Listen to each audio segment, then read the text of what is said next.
I think it had to have started with my father, who is a physical therapist, still practicing today.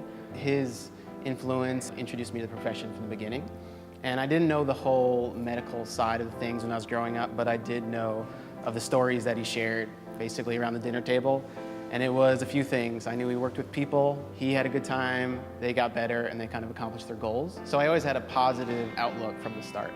A really big moment in accelerating my passion for physical therapy was in my first ortho affiliation. So I met a physical therapist there who wasn't my clinical instructor, but he was just someone who worked there part-time. And I think that whole experience of watching someone practice at such a high level and how much the patients benefited, I think to see that kind of like wow moment and kind of seeing how well someone can excel in the profession really gave me the drive to find that within myself.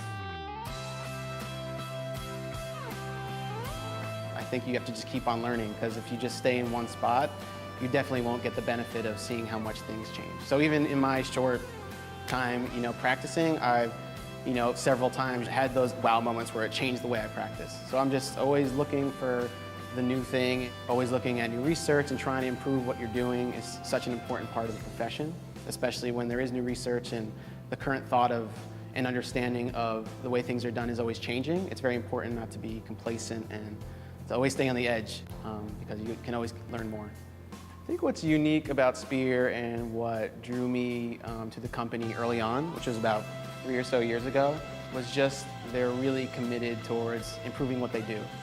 And I think that's really reflected in the fact that they've grown such a great amount, but it still feels the same than when I first came on board.